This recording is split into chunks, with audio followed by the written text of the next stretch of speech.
Welcome, everybody, to this week's podcast episode for the Financial Freedom Podcast. I'm your host, Dr. Christopher Liu. And as you know, I talk about four different types of freedom: time, financial, location, health freedom. And in that light, I'm always interviewing influencers, successful people, entrepreneurs, getting those insights and sharing them with the masses. So today we have Korie Minkus, and she's actually going to talk to us all about her entrepreneurial journey. She is the founder and CEO of Rock Your Product, and it's going to be a great, delightful conversation. So I'll bring her on the show and let her introduce herself. So Korie, welcome. Hello, and welcome to you and your audience. I'm so happy to be here, Chris. So thank you for having me. It's an honor to be here. And I love these topics: time, financial, health, and what was the fourth one? Location. Location. Love it. Okay, great. So all good things to talk about in entrepreneurship, right? You get to create your own freedoms. I love it. Yeah, and it looks like you've been really featured in USA Today, Success, Forbes, Vanity, pretty much the whole gamut. Tell us more about your story, your journey, how you got started, and we'll go from there. Sure. So my journey started back when I was a wee little girl and have grown up through the years. Well, let me tell you about my professional career because I think it's really related or relatable to your audience. And that is that I started in the traditional path of, going to university, graduating from university with a degree, and going out and getting a job and working really hard in those days to, make your path in the corporate experience. I stayed in corporate for 25 years and really had an amazing run as a corporate leader in very multifaceted parts of corporate so that I could really understand the entire vertical experience in corporate and running businesses. And so it was really always important to me in my corporate career to learn as much as I could. I'm a consummate learner, love to ask questions, love to grow and be challenged. And so throughout my career, leaving eventually in the C-suite, where I was for many years before I left corporate, really gave me a very clean view of the experience of what it really took to run a company, from the ownership's position all the way down to the operational components of the company. So in doing that, about 5.5 years ago, I decided I was either going to go back and get an executive MBA, or I was going to go out on the entrepreneurial journey, which is another type of MBA, right? The entrepreneurial MBA. And I chose the entrepreneurial route. And through that journey and that transition, I not only learned a tremendous amount about myself, which is something that you do as an entrepreneur that you could hide when you're working in the corporate experience sometimes. And even though I was a very evolved human being, it's amazing how in a big corporation, you can really hide from a lot of things because you're very segmented in what you do. But when you become an entrepreneur, you are fully accountable to yourself and everything that you deliver around you. So I learned a tremendous amount of respect for entrepreneurship, and entrepreneurship at the very foundational level. So those who are making that transition and have made no money yet, right, pre-revenue, to I work with companies that go up to about $50 million of revenue annually. And that's about my sweet spot of the types of clients I work with today. So my own journey helped me to better support the clients that I work with today to understand, have sensitivity to not only the business acumen that they need to grow and thrive, but the mindset that's needed in order to create the level of persistence to push through, the passion that you have to have around entrepreneurship. So a little bit of a cliff note of my journey in business. That's really a fantastic journey. And when I work with most of my clients, a lot of them are from the corporate world and they're actually interested in becoming entrepreneurs. So, you definitely have that experience. You had that, sounds like you had that choice, sounds like you were flourishing in the corporate environment, but you chose the entrepreneurial route. Tell us more about kind of the factors and why you chose that route. Great question. So it was not something I think I chose. I think it kind of fell into my lap. So the alternative was to go back and kind of stay the corporate traditional route, which at the time I was 45 years old, and I thought it would be a good idea to go back and get an executive MBA just to mentally challenge what was the next step in my career. And in talking to various different sources, I mean, there's, in hindsight, of course, with COVID and all the big transitions that have happened in corporate over the last couple of years, and so many, I mean, there was over 3 million women who actually left the corporate workforce during the time of COVID. So mass exodus of transition. But I left many years before that. But I guess in a way, having the sense of knowing that I wanted to take on a new challenge. I think that was really for me what presented itself. And so entrepreneurship really is defined in creating a new sense of leadership that you get to define.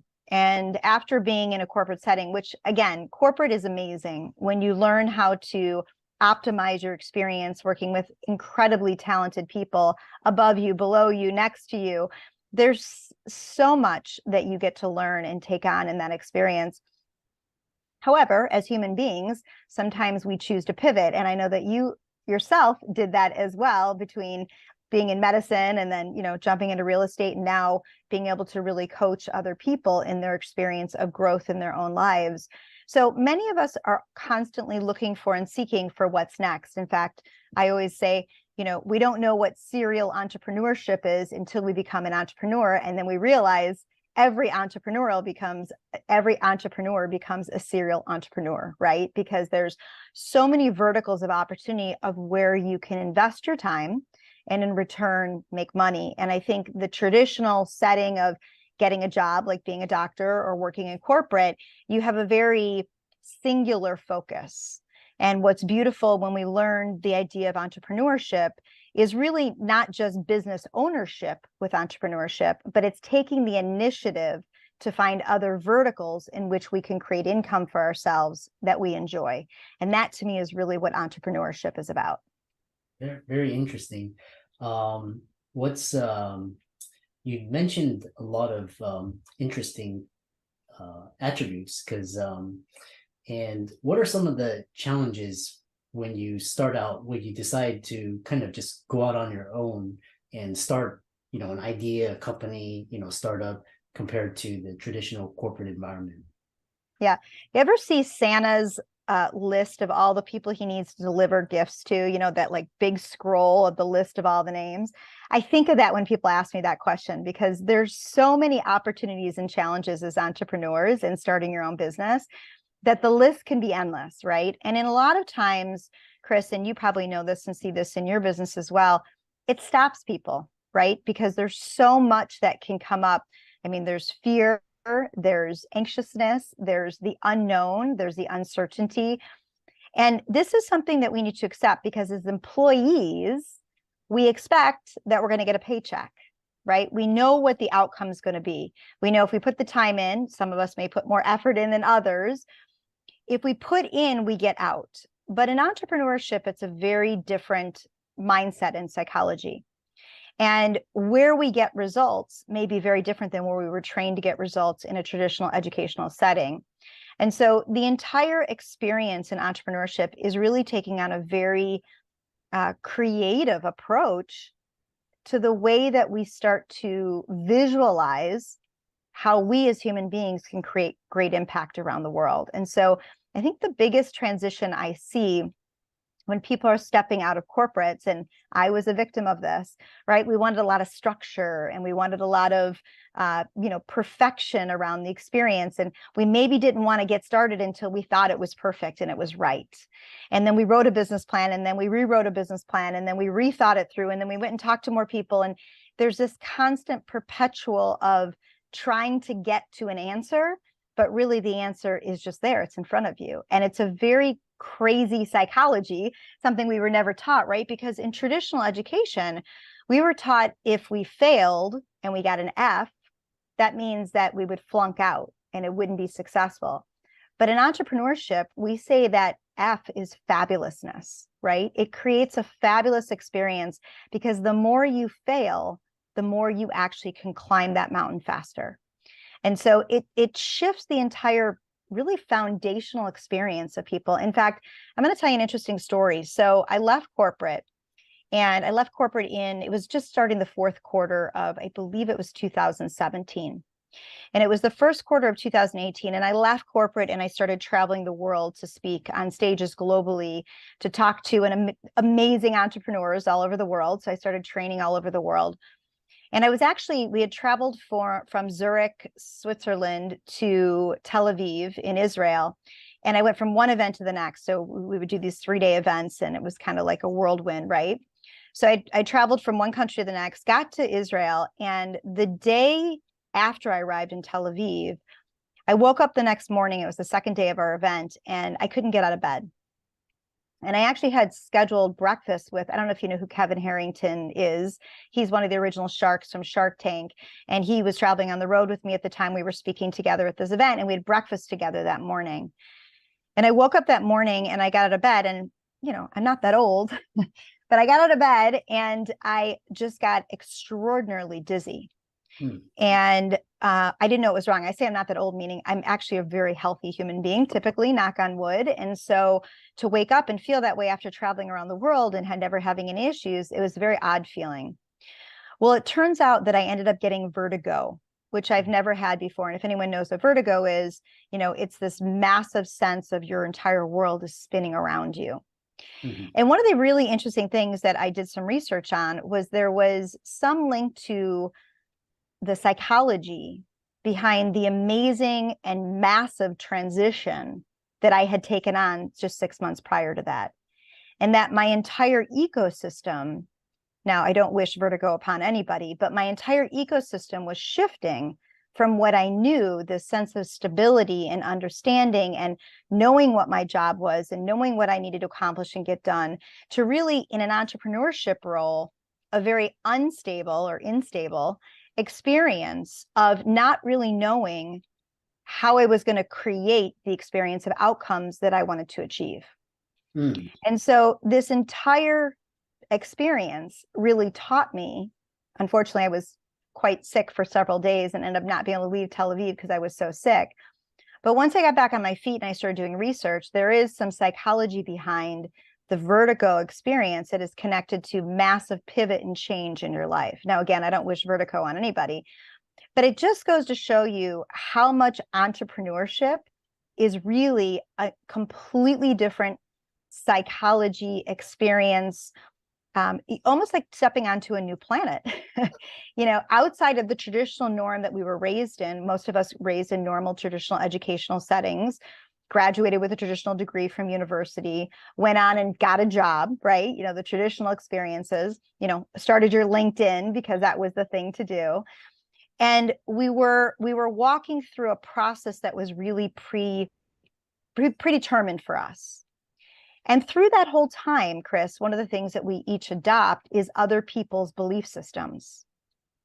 So whether it's other people's limiting beliefs or other people's desires and outcomes. And when you become an entrepreneur, you get to shift all that to create the experience that you want. And many of us don't quite know what that is, right? But the beautiful thing of entrepreneurship is like being a chef. You get to start with fresh recipes to make amazing dishes to serve to amazing people. And whether you're in a service business or a product business, you get to deliver an experience to human beings. And that's what you get to share as an entrepreneur. So I hope that answers your question. Yeah, definitely. And what are, you mentioned limiting beliefs. How do you identify, these limiting beliefs, and how do you sort of manage them as you're on your journey as an entrepreneur? Big question. It's a great question. Yeah, they come up a lot. Do you find that, Chris? They come up a lot? I mean, all the time. All the time, right? And it's amazing when they do that you think, well, I teach other people this kind of stuff. How can it be that I don't know how to deal with this? Well, it's not that I don't know how to deal with it. How could it be that it keeps coming up, right? So how do we deal with it? So the first thing that you need to identify when you are hitting roadblocks, not achieving, or feeling yourself getting fearful around things, it typically is limiting beliefs that are holding you back. And I have an advisor that I work with, and her name is Michelle Masters, who I happen to absolutely love. And one of the things she taught me early on in my entrepreneurial journey was something called worth expansion. And the idea really is founded in the fact that we control our own value and worth that we feel inside, which then we project out to every human being on the planet.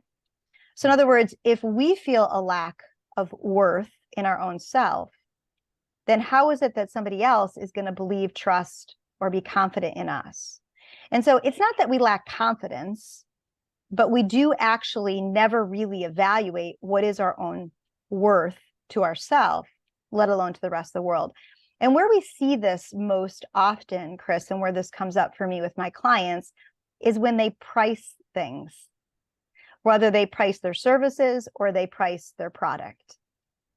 We have a pre-assumed idea that if we assume this is what we would pay for it, that we would assume this is what other consumers would pay for it, other people would pay for it. But ultimately, it's our own judgment around potentially our own self-worth that's limiting the experience that we can deliver to others. And so the greatest gift I can leave for your listeners today, and I'm sure that this is something that if they haven't already heard, they will hear again and again, which is becoming aware of your limiting beliefs. And when you become aware of them is when you can really start to address them.